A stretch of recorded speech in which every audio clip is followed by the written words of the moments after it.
Hey, I'm Olivia, I'm Regan. and you're listening to Soarin Around WDW.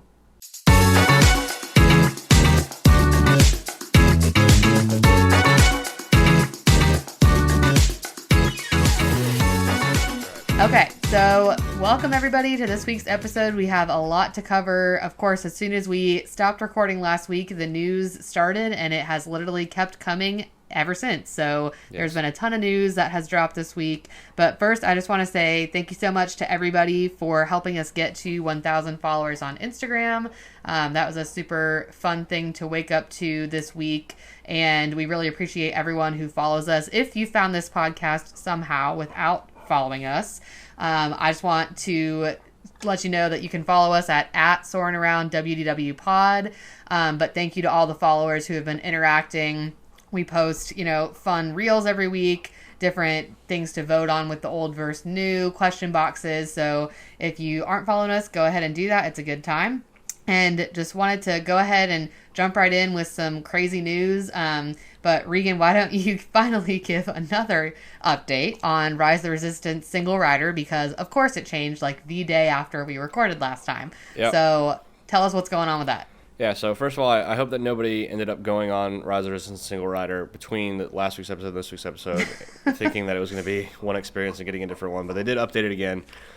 So first single rider experience was you just went straight to the Stormtrooper room.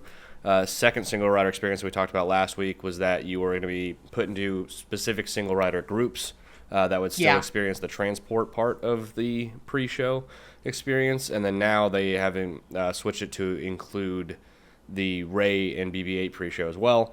It'll still be sectioned off into single rider groups for that, so it'll be a really, really small group in that pre-show room, but you'll go through the entire experience essentially just in a single rider group. Which, I mean, for people that haven't experienced the ride, now I can confidently say, like, go ahead and do single rider is just going to be the same, practically the same experience as you would get. There is still a little bit of immersion braking while you enter the single rider line this way. You still go through a little corner of like back offices. But besides that, as soon as you get to the first pre-show room, everything else will be identical to how you would experience it in the regular line. So the article that I read from Blog Mickey said that took them about 25 minutes as a whole to get to the jail cell room, I would imagine. It said 25 minutes for the whole experience. That could include the ride, but knowing how long those pre-shows are, I would assume that means to get to the ride. So 25 minutes is still not bad, considering that ride will often be over an hour wait. You wouldn't save much more than that, I don't think, using lightning lanes, because you still have to go through all the pre-shows with lightning lanes. So I think it's still a really viable option, still very viable for challenge days. So still a good change, I think, for that ride. Very needed, but overall, just really strange that they keep changing it. Hopefully they don't keep changing it forward, but they couldn't really add anything else in. So that should be the last. I was going to say, I don't really know what else. Yeah. We'll watch. Tomorrow they'll come up with something different, and then we will have to address it next week. We'll see what happens. But this is kind of all they can do, so. But that's like honestly probably the lightest thing that we have to talk about. This has been a really, really wild news week. Things have just been popping up left and right. So the next thing I guess that happened is that Disney announced that they're going to be doing, or this is at Disney World in Orlando again, they're going to be doing a Big Thunder refurb starting January 6th. 2025, and they said that it could be a multi-year refurb. That probably means it's going to span all of 2025 and some of 2026. But I'd imagine that it won't take longer than all of 2026 to get it back reopened. Well, and really all that they said was like there will be quote unquote new magic like with the ride, and I'm like, what does that mean? Yeah, well, part of what I think is that means is that they're just going to add in the dynamite explosive effects in the mine shaft area that's in Disneyland, which I don't know if you went on that in Disneyland, but like there's that little bit where there's like the explosives. I don't think it was like that when we went. I'd have to look up what year that changed, but I don't remember. I do not really remember how different it was, but we did go on it. Yeah, I mean, I also think that they're going to be highlighting that area of the park a lot with construction and then with all the new stuff. And so I think they want to make sure that ride is going to be able to handle the large amount of capacity that's going to be coming its way. Because I would imagine that once all that other stuff gets open, like in a few years, they'll probably close space for a lengthy refurb, is my hope. Gosh, I hope space needs it a lot more than Big Thunder does. But we don't know, like, from a behind the scenes standpoint, if that's true or not. There could be a lot of like little things wrong. Plus, they want to add new things. So Big Thunder's going down, which is sad. Overall, just in general, it looks like 2025 is not going to be the year to try to go for a challenge run. I think it'll be just pretty boring with all the stuff that's going to be closed. Yeah. But anyway, so Triceratops Spin. Yeah. Also. That's the next thing. Triceratops Spin and all the games that are over there in that area are closing officially January 12th, 2025 to start the construction for the, what are they calling it? Tropical Americas. But Dinosaur, as of right now, will remain open, and it's pretty sure that that will remain open until, for sure, the fall of 2025 is what I read. Yeah. Which makes sense. So I mean, they can't afford to get rid of the capacity that Dinosaur offers. We've talked about that a lot so far, but I mean, this was actually really good news for me because this means that Triceratops Spin will be open for our challenge run in December, right? Which is just, like I said, an additional numbered ride that is only 90 seconds long. So it's I'm happy that that's not closing till January. Yep. And then next bit of news, which I want to give a shout out to Diego with Amusement Park Pirates. He wanted us to comment a little bit on this and had sent it over. And actually, Regan sent it to me, and I didn't really know what it was. So sorry to you Disneyland folks. But Paint the Night is returning to Disneyland. Yeah. And everybody was so excited about this. And Regan sent it to me, and I was like, is this a new Cars trailer? What is this? And had to look it up. But it's like their nighttime parade, right? Yeah, it's like essentially like Main Street Electrical, but their version, I guess, of it. I think they've had Main Street Electrical at Disneyland as well, but they had like an updated version called Paint the Night for a while that I think people were really, really into, and so that's coming back. Yeah, it looks really cool when I looked at the old, like what it used to be. So that is coming back. Did you see a date on that by chance? I did not. I did not. That doesn't mean one doesn't exist, but like typical us is that we're not really looking super detailed for Disneyland stuff, just because we're not going to experience it anytime soon. Well, actually, I'm going in June, so I actually am curious. Hopefully it will be there by then, which it sounds like it probably will be because they announced it and it's a parade, so it wouldn't take like too much overhaul. Yeah. But yeah, so curious about that. It looks super cool. I'm excited to see it. But thanks to Diego for commenting on that for us to talk about. And then also a couple movie news things that happened. We'll kind of talk about all three back to back here. But the Stitch live action movie was given a date, May 23rd, 2025. So Memorial Day weekend. But nothing really else. Like just basically... no trailer. Yeah, it was like a similar teaser to what they played at D23, and then just with the date. And then also Freakier Friday has officially gotten a date of August 8th, 2025, which I'm super excited about. So those two have dates. In the meantime, Princess Diaries 3 was also announced, and I first got this sent to me by some of my friends. They sent me the magazine cover that basically just said like something along the lines of like, you know, the news you didn't anticipate. And I was like, oh my gosh, what does this mean? And then I went to Anne Hathaway's Instagram and she definitely confirmed it. So that was amazing. This is one of my favorite movie series. Princess Diaries is in my like top 10 favorite movies of all time. I love it. But I also saw that Chris Pine commented and was like, oh, I knew nothing about this and haven't heard anything. So everyone go talk to Iger and tell him you want me in. And I was like, oh my gosh, he better come back. He was like a huge part of the second movie, obviously, as one of the main characters. And I think it would be super lame if they just like ditched him and she was with somebody else. I don't know. I really hope that they bring him back. So that was super cool. And then the Little Mermaid musical adventure that is over by the, what do you call that area? Star The Wars launch bay Bay. area, kind of. Animation courtyard, technically. They had closed this during COVID and talked about it coming back and never really said anything. Then they said, okay, it's going to come back. It's going to be new and it will reopen sometime either. Originally they had said, I think this fall or early 2025. Now they're saying summer 2025. So I'm like, does this mean it's never going to open and this is where Monsters Inc. is going? Or does that totally unrelated? Like, what do you think?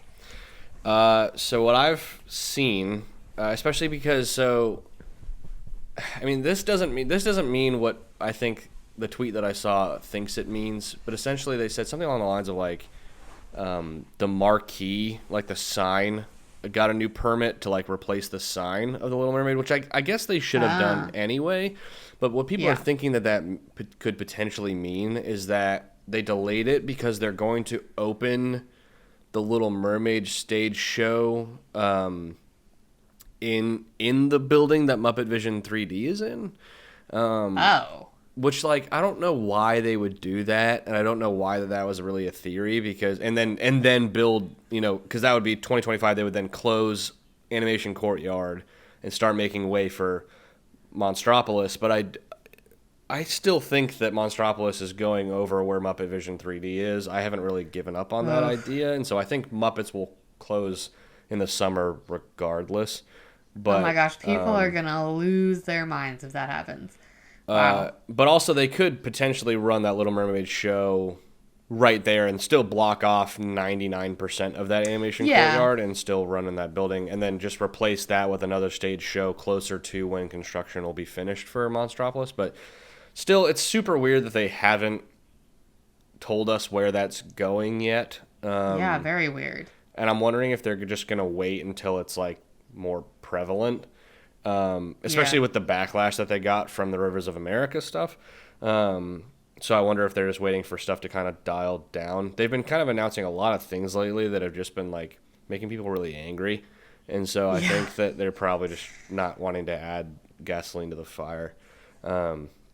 Anyway, the next piece, the affordable housing that Disney's opening. So this isn't news that I would typically report on, but the thing that is super, super important for like me personally is that affordable housing, the land that Disney's purchased for that is minutes away from where I want to live in the future and where I would like to run a business. And so I think that it could be really, really great for me personally. Obviously, it's probably not that important to a lot of people, but Disney has been fighting with state permits and stuff to get the go-ahead for the affordable housing, that they want to build. I think it's like 1,400 units or something like that over by 429, so the west side of Disney. And I mean, that would be great for a lot of reasons, and obviously like not great for a lot of reasons. If you drive around Disney and around Orlando right now, there's rapidly losing green as you drive around, because there's so many apartments and so many houses going up. As to be expected, but there's just a lot of pushback from environmentalists with this housing. So, but they have gotten approval, and so they're going to move forward with it. It's supposed to break ground in 2024. Well, so I guess like I don't even fully understand exactly what it just is, like affordable homes for anybody. Like, why is Disney doing this? Is it just a moneymaker? I'm sure it just makes them money. Yeah. Okay, I didn't know if it had to be due with like the college program or like what exactly it was. I was like very unfamiliar with this until you sent it. I don't think so, because I think that college program, they've already kind of been starting to remove benefits from, but they already have like housing for the college program around that area as well, I think. Okay. And so I'm not sure. I'm sure it's just a money maker for them, but I don't know if maybe it has something to do with like, I think Celebration is also like owned by them in a similar way, right? Yeah. And so like, and that's not affordable. So I don't know if this is just like to give a different option. Yeah, to like balance the scales. I'm not sure like what their purpose is behind it, but regardless. Yeah, so interesting.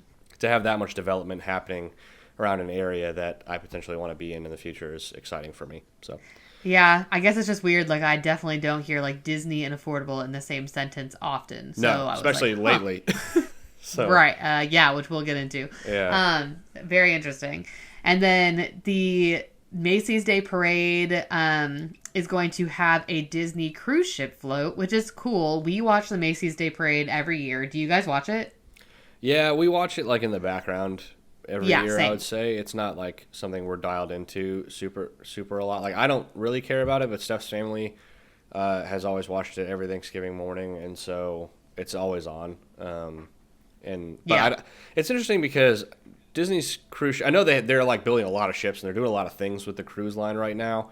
Yeah, they're but I very feel like it's not cruise heavy. hurting.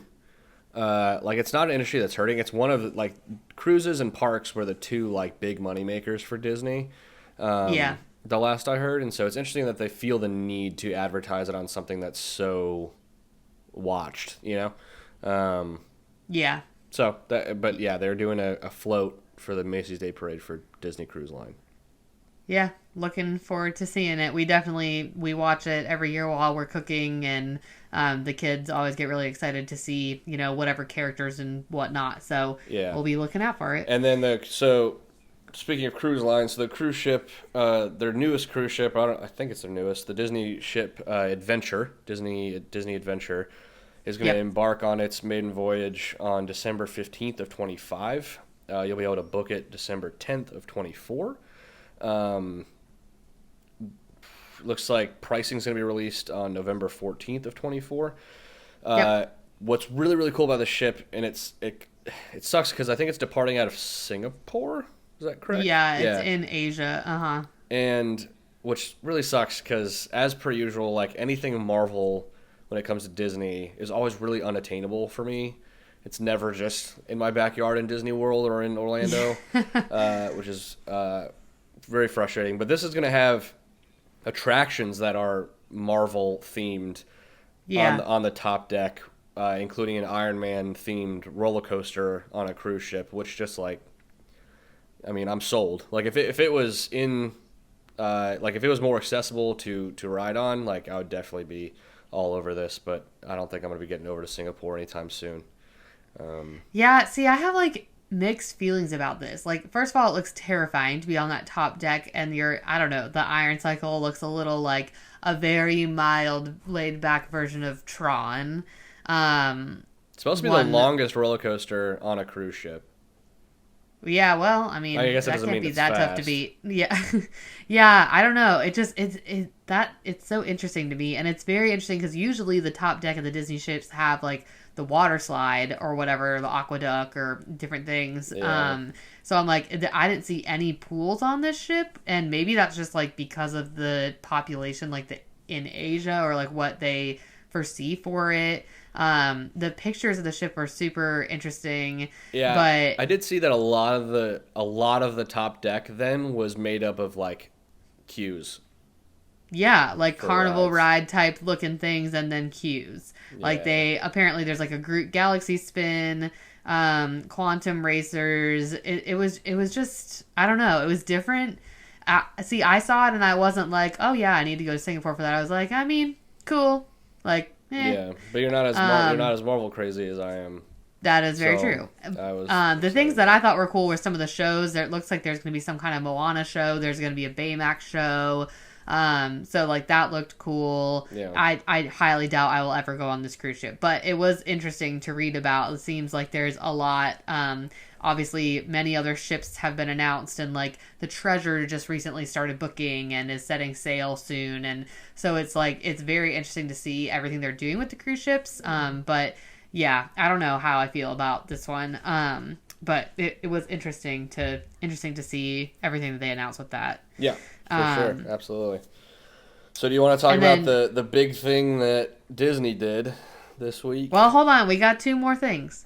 Okay. Hang tight. So before we get to the big thing, because I know that's what a lot of people want to hear our thoughts on, Jungle Cruise has reopened, and now it is also a treat location during Mickey's Not So Scary Halloween Party, and Jingle Cruise will start November 2nd. So it was a very quick closure. It was not closed very long at all.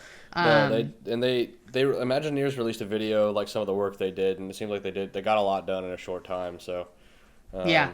I like that they're it seems like they're refurbing all of their big rides ahead of having to make Holidays. some closures and stuff. Oh, true. Like yeah. refurbs that I feel like aren't super common. I don't know how common Jungle Cruise is, but Peter Pan's been due for a refurb for a long time. They did that really quick also. They opened that early. Yeah. It feels like they've been getting a little bit better at estimating timelines and not like they've been under promising and over delivering, I guess. Yeah, yeah. In that way. So like good for them, and I hope that continues as we start to hit these big projects coming up in the next few years. So Right. Yeah. And then the last thing before the big thing is they released the Candlelight Processional lineup, which is always interesting to see who they have. So there were definitely some repeats and then a couple new people. Josh Gad, which is super fun. I would love to go there when he is doing it. Nico Santos, Chrissy Metz, Whoopi Goldberg, Titus Burgess is new. Brendan Fraser, Ralph Macchio is new. Gary Sinise, sorry if I'm mispronouncing that.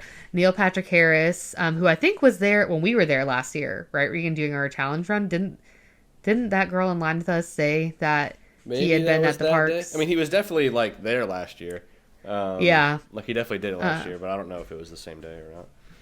And then Pat Sajak, Gloria Estefan, Edward James Olmos, and Sterling K. Brown. So, and Jody Benson. Sorry, excuse me, Jody. Almost forgot you. So, yep, they released their lineup with the dates. It's all available online. So that's always a kind of cool thing to see. And Regan's had friends that participate in the Candlelight Processional in the choir. And sing, which is really cool.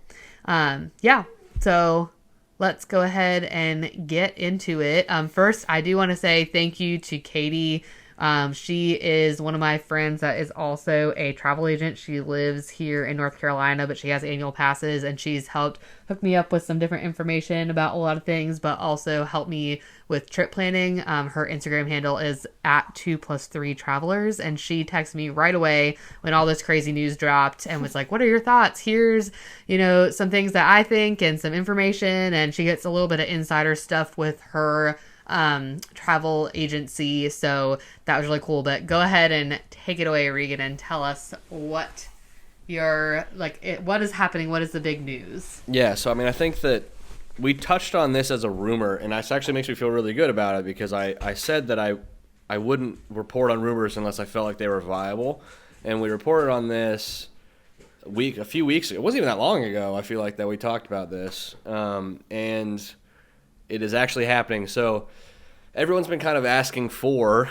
some kind of lightning lane system akin to Universal's Express Pass system. If you go back to our Fast Pass video where we talk about all the iterations, we definitely talk about this a little bit. Yeah. But essentially Disney has announced that there will be something coming to Disney World and Disneyland that is essentially you pay a larger sum of money, and you can get...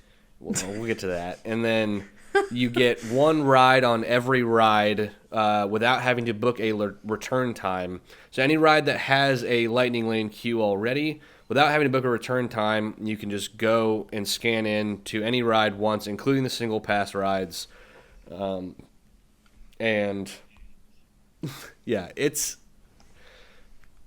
is like a very, very prime example of like, be careful what you wish for, because Disney has heard people asking for something like this. I think that everyone thought it would be like pretty similarly priced to Universal. And like, I think when you break it down like per ride, it is, but when you break it down per ride, like value wise, it like they're counting a ride as like Dumbo, and Barnstormer, like that's a ride.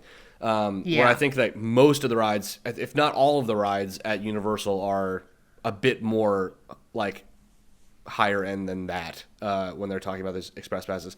So just to like quickly go over, so they've announced Lightning Lane Premier Pass is what it's called. It is rolling out October 30th for Disney World, and I think October 20th for Disneyland, or it's definitely 20th or 23rd. Yeah, it's earlier for Disneyland for sure. And And Disneyland is a little bit different, so we're going to go over Disney World first because that's the main focus, and then I'll touch on what's different about Disneyland. But Disney World, you'll be able to buy this 7 days in advance, just like you can regular Lightning Lane Multipass. It is only going to be available to guests that are staying at deluxe hotels, villas, or DVC hotels. You'll see why in a second. And the price for Disney World is so the caveat is that you can only buy it for one park per day. So like even if you have bazillion dollars and money is no object to you, you cannot buy all 4 parks in one day with this system. I don't know why you ever would, but you can't. So question for you with that, at Universal, is it for both parks or is it just for one of the parks? Because I am not as familiar. So at Universal, you can buy it for one park, you can buy it for 2 parks, and you can buy it with one ride on everything, and you can buy it with unlimited rides on everything. Okay. There's That's what I thought. A lot of options that Disney did not provide in their version. So going over the parks, right? So the big bracket that we were given early on, with like I'm talking like minutes after it was announced, was that it was going to cost anywhere from $129 plus tax per person to $449 plus tax per person, which crazy. I thought was going to be based on. So I thought when you buy it, you were buying it for all 4 parks at this point, and I was like, okay, yeah, like that. If it's like okay, September is $129, but July is $449, like that kind of like makes sense, I guess. They're just capitalizing for all on 4 parks. Yeah, for all 4 parks, right? No. Yeah. So it is there is tiers of like busy time versus not busy, or like peak season versus not peak season, but it's split up per park. So Animal Kingdom is $129 to $199 plus tax per person. So already it's hardly worth it to buy a day ticket to go to Animal Kingdom. And then you add in having to pay $129 to go on each ride one time with a Lightning Lane. Yep. When you could get on every single, if you rope drop that park, you could be done with every ride in that park by 8 o'clock without using standby. Or, 10 o'clock without using standby. Yeah, I was like, whoa, that is... Yeah, 8 o'clock's quite crazy. But without using Lightning Lane, rather. Like, only using standby, you could get on everything by 10 o'clock and be done with every ride. So, don't ever buy this for Animal Kingdom until the new stuff opens in the future, and that heavily depends. Actually, no. I'm just gonna go blanket statement before I even continue. Don't do it. Don't ever buy this. It's not worth it. Multipass is so. If you just learn how to use Multipass and take advantage of it, it is so abusable that there's just no need to ever pay this much money to get on every ride one time. Epcot is going for $169 to $249. And as you'll see as this goes up, it really is, it's not solely dependent on like amount of rides, but it's solely dependent on like, I think the quality of the rides that are at each park. Hollywood Studios goes to $269 to $349 plus tax per person. Magic Kingdom goes from $329 to $449 plus tax per person. So like, the first thing that I thought about in this, obviously, is from a challenge perspective. It just gives the people with the deepest like this challenge is already centered around people with deep pockets, and it gets more and more so because of the extra hours, because of the early entry, because of Genie or Lightning Multipass costing money, plus the single passes. Like it's already expensive, and so for them to add in this, I was like, man, like this is just like if you buy Magic Kingdom. It would make the entire process of Magic Kingdom completely stress-free from a challenge perspective. Magic Kingdom can already be stress-free if you're going there all day for a day. It doesn't need to be like. So I'm just talking about that from a challenge perspective. I'm hopeful that this will not count. It will not be included in challenge runs, like from the community that creates the challenges. That they would just say like, hey, this doesn't count. I'm not super hopeful about that because we were allowed to use the golden ticket glitch when it existed, which was almost the same thing. No, what do you mean? That's for one ride. No. The golden ticket glitch, you would get the night before a multi-pass for all 4 parks if a ride like Rise of the Resistance closed as you were in line for it, or if you had a lightning lane for a tier 1 ride as it closed. And what that would do is then the next day, you could, if you booked a lightning lane for any time, you could scan at any any time, and it would just use it would use the lightning lane for that ride at that time, and you would keep the multi pass, the multi experience. Well, that definitely shouldn't have been allowed. I just cannot foresee the people in charge of the challenge not allowing VIP tours and like certain things, but allowing this. That would be so stupid. It would make the challenge like way less fun. Yeah. It would make it way more attainable for, like you said, people with deep pockets. I just don't foresee them allowing this. Well, so the Parkeology guys have already spoken up and said that at first glance, like looking at it, that they would just count this the same as VIP tours, which were never allowed to begin with. So like good on them for like getting ahead of that. I still have not seen anything from the Every Ride people. They're probably just deliberating, but they don't have to make a decision really until October 30th. Right. And so we'll see what happens there. But well, kind of like a week before, because then people who are doing the challenge, if anyone is that week, they would need to know, because you have to do it a week ahead of time. Yeah, I mean, we'll give it a few days. This is really new news. This just happened a couple days ago, if not just yesterday. Yesterday. Feels like forever. Yeah, it feels like forever. Yesterday. But also, the piece that you did not touch on, I don't think, unless I missed you saying it, was that you can only buy this if you are staying at the Deluxe, Villa, or DVC hotels. No, I said that, yeah. Oh, you did? Yeah, because I said that like they know who they're targeting. They're targeting the people that are already spending a ton of money at the parks Wealthy. To begin with. Yeah. Like, so many people were tweeting saying, like, I wonder why this wasn't included for value resort people. And it's like, haha, like, who is staying at a value resort that can, exactly. No one's staying at All-Star and being like, you know what, I didn't want to spend money on where I'm sleeping, but I'll spend $500 to get on every ride one time. Per person. That's the thing. Person. If you are a family of 4, you're talking about $2,000 without the tickets to get into the park, without food, without parking, without your hotel. So you are spending so much money to get on, which, like you said, if you know what you're doing, even without multipass, you can get on without multipass at Magic Kingdom in a full day. You can get on everything you want to do, not everything. Yeah, everything you want to do. With multipass, you can get on everything in one day.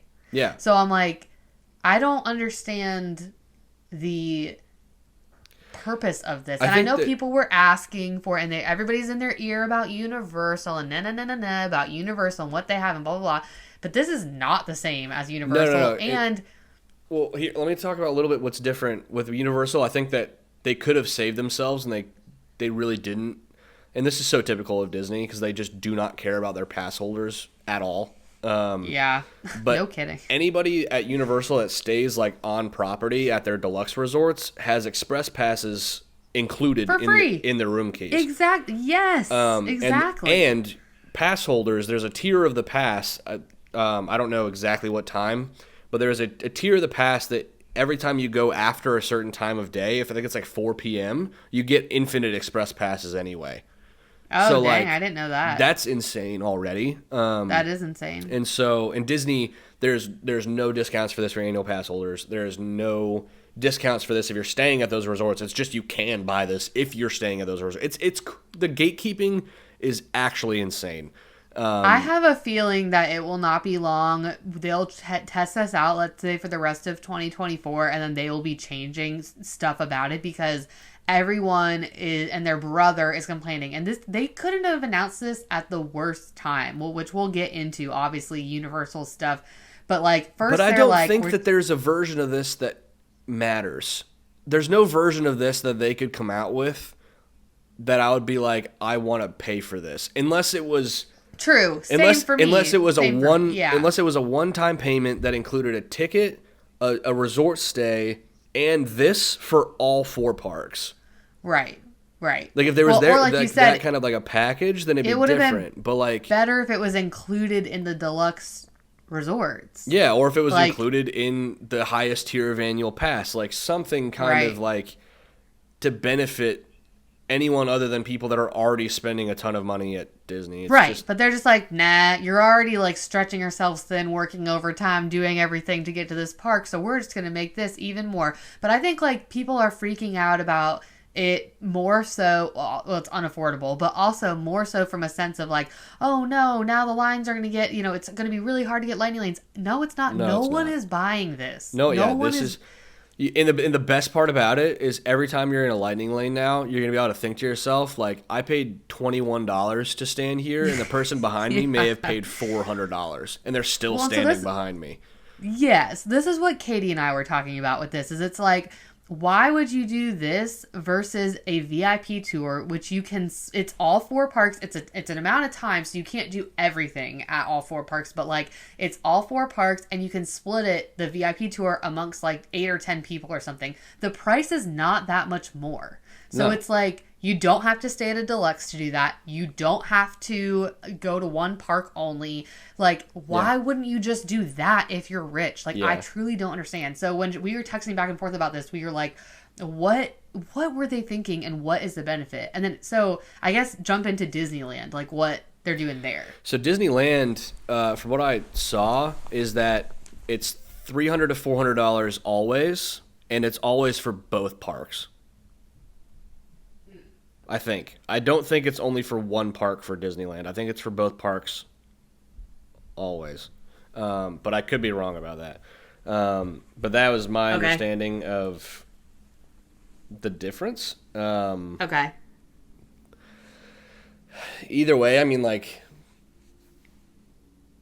it's not better. Disneyland's already expensive. It already costs a lot more to get into Disneyland. Well, and so for Disneyland, do you have to stay at like one of the 3 hotels, or is it only Grand Californian, or like, do you know?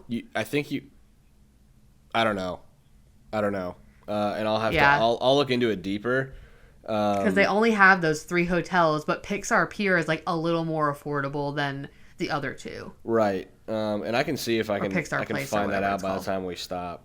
Because I have a couple articles that I like saved based on this. So, but like, it's so funny. And like, man, we're a Disney podcast, but God bless Universal for doing this. It's like, it's hilarious to me. Like, their marketing team has to just sit in a room and just be like, all right, like, let's just wait until Disney pisses people off, and then we'll announce something really big. Like this amazing thing. Yeah. So talk about the news from Universal. Yeah. So Epic Universe officially has a release date, at an opening date of May 22nd, 2025, which is right around the time that everyone was kind of thinking, like just before summer, or like just as summer starting, which is brilliant for them. I mean, it's gonna be massive. It's gonna be packed. They've also announced that I think tickets go on sale on the 24th or sometime next week, and they're going to be selling multi-day tickets. I think that but you can still buy single day tickets. I think they doubled back on that, where they had said you could only buy a 3-day ticket. Now I think you can buy a single day ticket for Epic Universe. And you can buy multi-day tickets for Epic Universe. There is no annual pass option for Epic Universe yet. You can, as an annual pass holder for Universal, add on a day ticket to Epic Universe, and you will get like a soft opening, like a soft sale before everybody else. So it's not going to be fighting the mad crowds to get a ticket. They've set aside like an amount of tickets for annual pass holders, which, I mean, brilliant. It sucks you can't just add it on as an annual pass, for sure. That sucks, but it makes sense. They're gonna have a huge amount of people willing to pay for a day ticket, so why would you not just open the gate with day tickets?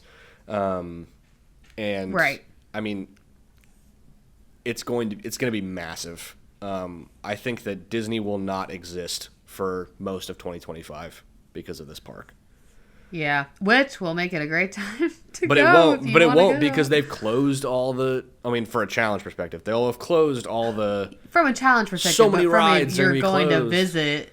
Yeah. If you're going to visit, especially at a busier holiday, Christmas break, summer break, everyone's going to be flocking. Yeah. If you wanted to go in Universal. holidays have already been kind of better at Disney because everyone has learned to avoid them. If you wanted to go on those major holidays or times the school's out, like when Epic Universe opens, like if you want to go probably on that weekend to Disney, it'll probably be empty. Yeah. I mean, empty is a very strong empty word, by Disney standards. It'll be a good time to go for sure. Yes. Yeah. Absolutely. I mean, man, I could not believe that they dropped this same day as the Lightning Lane stuff, right? Wasn't it the next day? They announced that they were going to. They announced later that afternoon.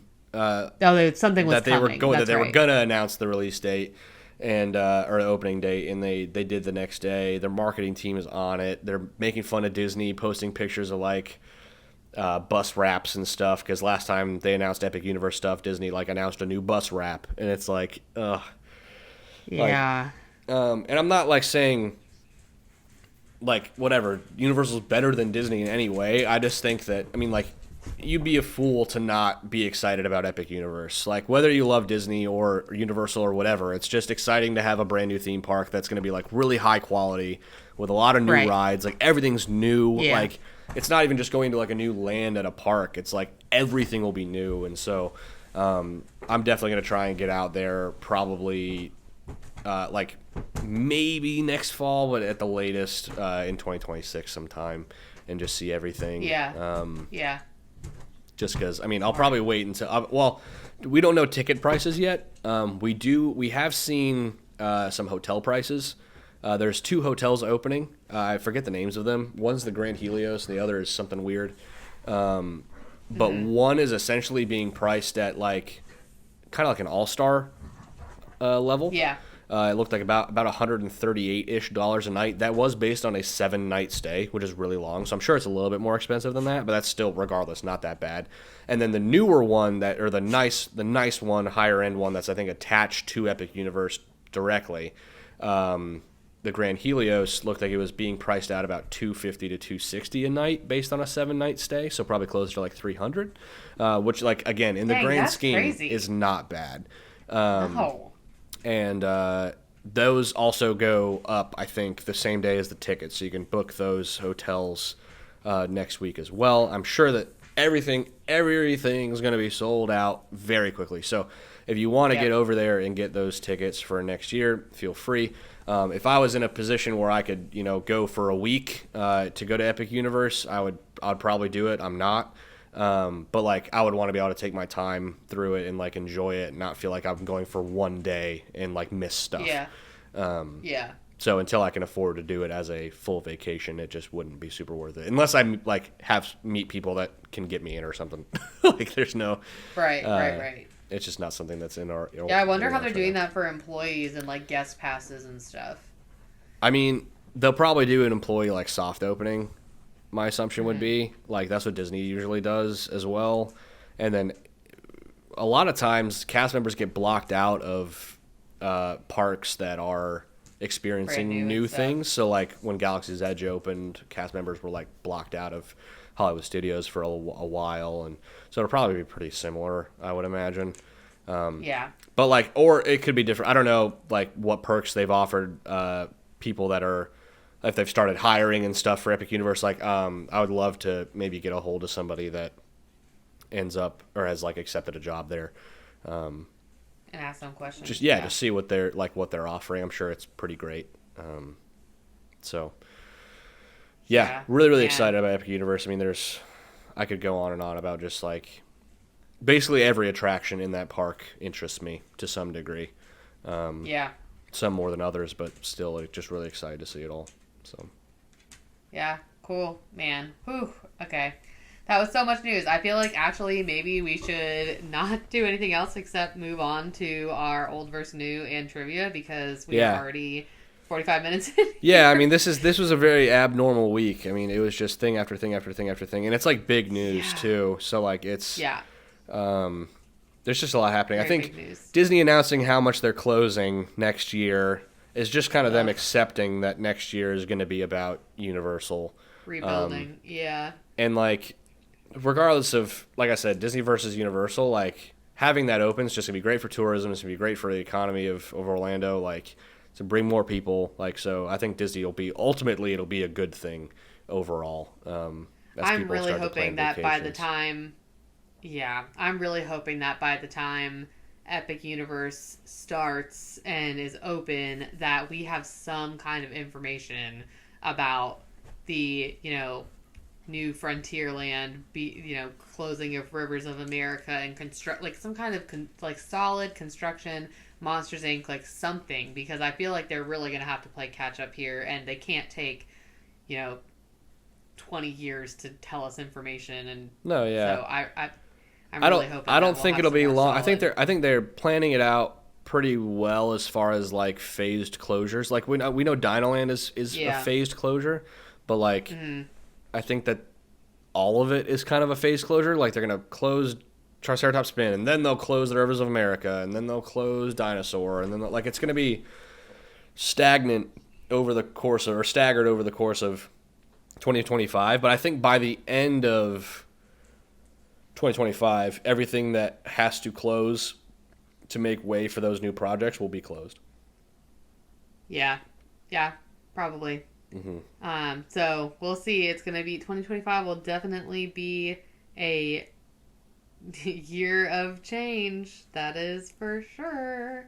Okay. So talking about old versus new. There's like a couple of different ones that I kind of want to do, but some of them I'm like, okay, that's really obvious. So I guess I did want to hear what your opinion was on, Dinosaur versus Indiana Jones at Disneyland. Oh, that's a good one. I mean, I much prefer Indiana Jones to Dinosaur. Okay. I remember the first time I went on Indiana Jones, I was just like really excited about like the adventure it feels like you're on. It Yeah. felt very video gamey to me. Whereas Dinosaur's just like loud and rough, and I'm not super into the source material, and so it's just not really for me. Because it's interesting because they're pretty much the same ride in all aspects, like track wise and stuff, and like aggression. But for some reason, Yeah. Indiana Jones is just more fun to me, whereas like Dinosaur's just like painful and scary. Yeah. Yeah.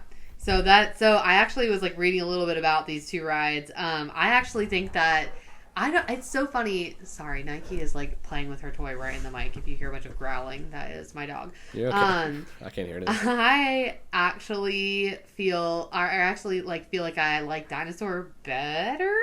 And I know that's kind of crazy and a hot take, but I think it's because I remember the movie Dinosaur coming out and like going on the ride, and it was such a big deal.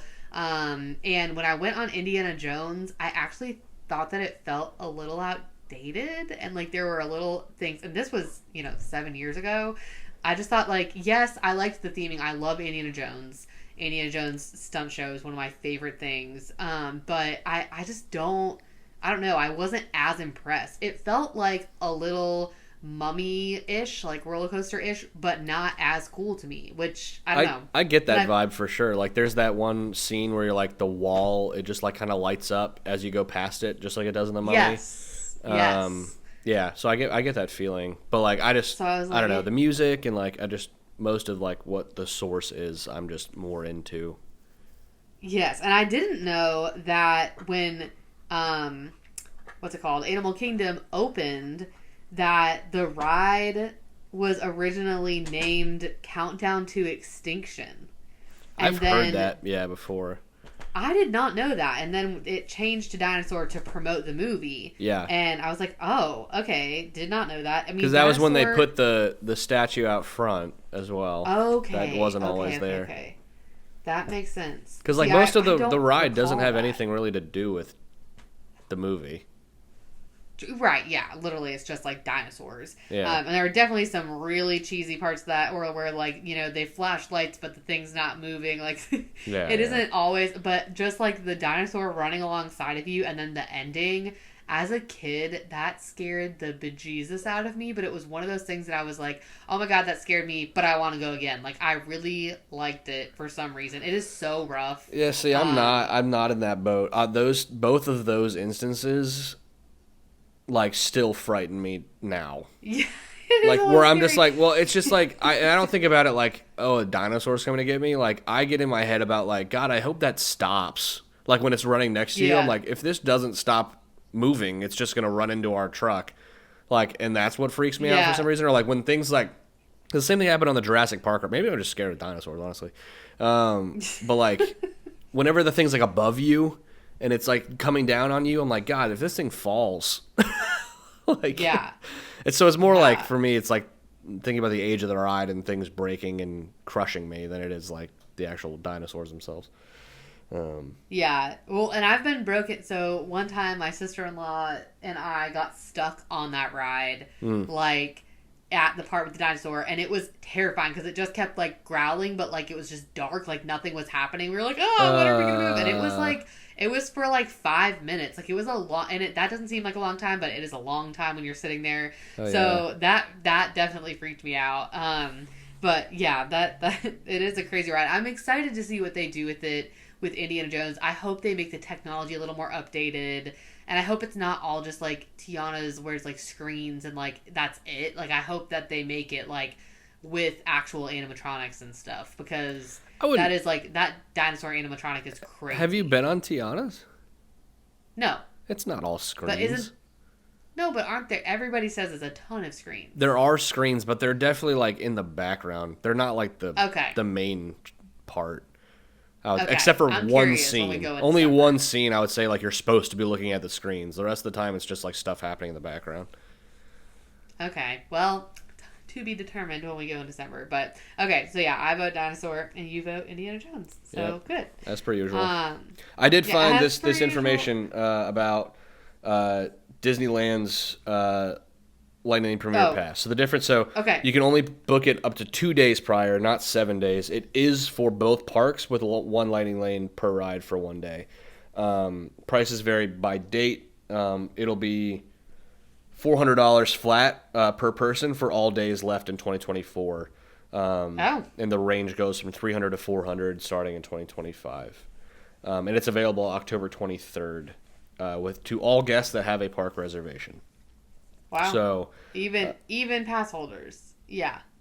Yeah. Okay. Even pass holders. So nothing special for pass holders. $300 $400 for both parks.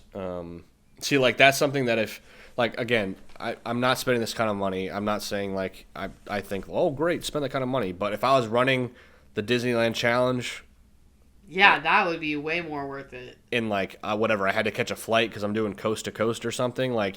That's like almost a guarantee as long as something doesn't break down that you get on every ride.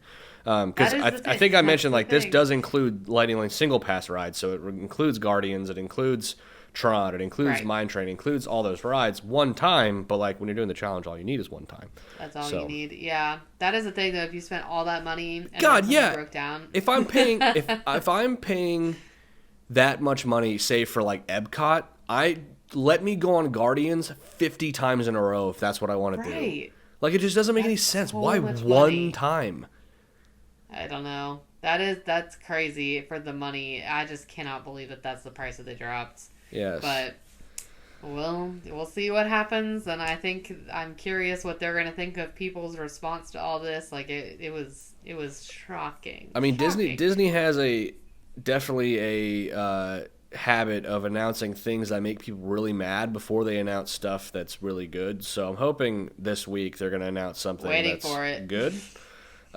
Because they've kind of been letting people, I mean, it's been only 24 hours, but people are stewing in this Lightning Lane Premiere Pass thing. But I think the general consensus is just like, no one's going to buy this. Yeah, well, definitely that's what I think. So if you're but a lot of people say that about MultiPass too, though, and I think MultiPass is very worth it. So like, well, yeah, that's different. I think that's totally different. Yeah, I mean, you're talking about $20 versus $300. Right, exactly. Yeah, per person. Yeah, I can't. There's no world. I just cannot with that. That's so crazy, and anyway. I'm so curious what the challenge rules will be, but. Yeah. Let's digress. Okay, so trivia question for this week, similar-ish to what we've talked about in the past, but not totally. So, which is the smallest and the largest park at Disney World? So the options are smallest being Magic Kingdom, largest being Animal Kingdom, smallest being Hollywood Studios, largest being Epcot, smallest being Magic Kingdom, largest being Epcot, or smallest being Hollywood Studios, largest being Animal Kingdom. I think it's the last one. Hollywood Studios is the smallest, Animal Kingdom is the largest. Yeah. But haven't we talked about which one was the largest? No, we just said how many Magic Kingdoms could fit in Animal Kingdom, which was like a lot. Well, so that's definitely not one that ends in Magic Kingdom. So yeah, no, none of them end in Magic Kingdom. It's either the biggest is Animal Kingdom or Epcot, and the smallest is either Magic or Hollywood. Okay, I would say Hollywood is the smallest, Animal Kingdom is the largest. Okay, I'm gonna say Magic is the smallest, Animal is the largest. But I don't know. Hollywood seems small. I'm just trying to think with Galaxy's Edge. Galaxy's Edge isn't that big though. It feels big, but it's not that big. Okay, let's see. No, I was right. No way, really? Magic Kingdom is smaller than Hollywood Studios? I guess so. Does that include like Rivers of America and like the whole perimeter of the train? There's no way. Yeah, it has to. Yeah. That's weird. Well, that's what it says. Okay. Magic Kingdom is the smallest, and Animal Kingdom is the biggest. Right. Okay, cool. Well, thank you guys for listening. Definitely let us know your thoughts on all of this crazy news, what you're looking forward to, what you're not looking forward to. Are you planning to try to do a 7-day event at Epic Universe? And then next week we will get back into the content. Thanks to everyone who has submitted questions, thoughts. I did a little question box for our next episode, which was supposed to be this episode, and then things got switched around, for what you would do on your rest day or non-park day. So we'll talk about that next week, but thank you to everyone who submitted. And then again, please follow, like, subscribe. If you're listening on YouTube, subscribe, like, comment. If you're listening on Spotify, follow.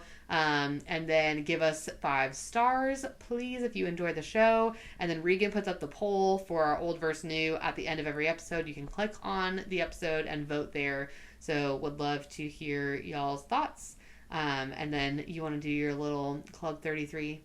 Oh, yeah. I would have forgot. So you already forgot? Yeah, this is week 2. One whole week. So week 2, yeah. Oh anyone that listens that knows someone or is in Club 33, I would love to experience that. I want to know what it's like to live in the bougiest side of Disney. I won't be weird or embarrass you. I just want to see what it's all about. Like, I don't even understand. Like, all I get is that it's just really bougie. You're just really rich and you just get to do whatever you want. It's kind of how I've been explained. So I'm just really curious what it is. Obviously, I don't want any kind of special treatment there with like a challenge or anything because it doesn't count. So literally just curious about what it is. Also, real quick, just explain, like, what does Club 33 get you in the parks, or do you understand what it gets you in the... Or, like, what the heck is it? No, I mean, my understanding is that Club 33 is essentially... You just walk onto whatever you want to walk onto, and you have, like, lounges and stuff that you can go to that are exclusive inside of each park.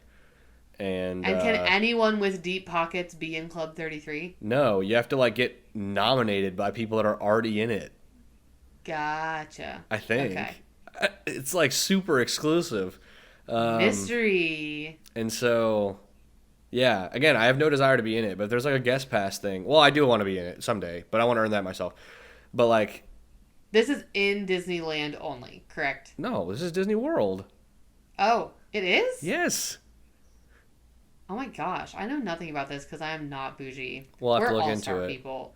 Yeah, I mean, yeah, I'm just super curious what it's all about. So, reach out, shoot a DM if you are in Club 33 or know anyone that's in Club 33. Yeah, if you're in Club 33, we want to interview you on the podcast. We have so many questions. Oh, that would be cool. But yeah.